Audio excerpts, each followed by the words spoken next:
thank you for tuning in to Pilot Savvy YouTube video. My name is Chris, owner of Pilot Savvy. In this video, I'm going to bring you up to date on the latest and the greatest modification of my Diamond Flight Sim. As you may recall from previous videos, I took a Cessna panel and combined it with a Cirrus console and made myself a Diamond DA-50 Sim. And so what I did here most recently is modified the mount for a honeycomb yoke.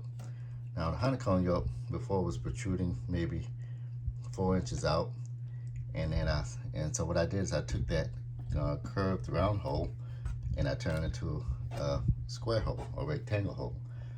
That allowed me to pull the panel up close, because originally the panel was designed where it had like a 4 inch or so lip where you can you can actually put stuff in there. It came in handy, but it's not realistic in airplanes that I've flown.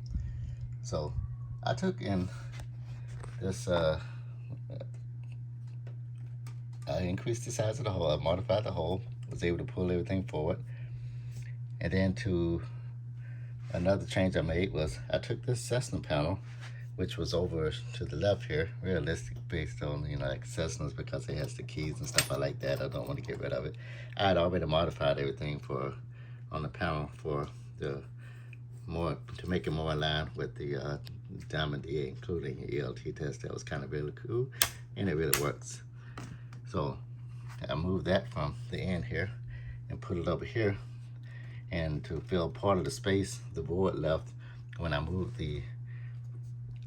my other Cessna switch panel from the same vendor as the Cessna panel. I moved it down here, but in order to mount it, I got myself a mounting bracket for a server rack. Yeah, mounted bracket for a server rack. So pretty robust piece of steel. Has holes pre-drilled for anything I want to do down the line adding.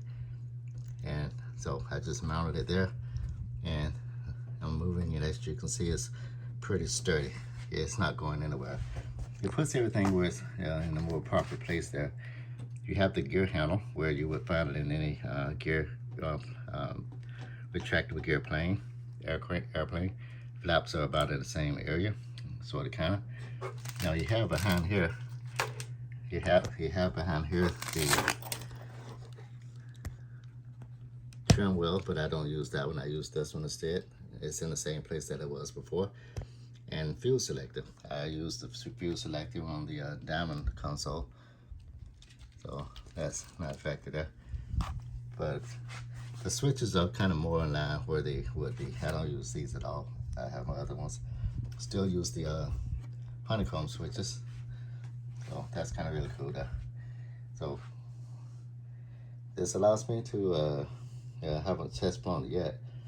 I have to clamp some things down where they're sturdier, but I'm happy with what I see so far, and no reason to believe that this is not going to work.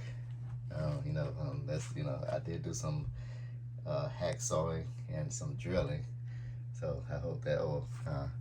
This is the modified checklist I was telling you about. I'm just show you a quick brief there. So it's real neat and everything, and short checklist.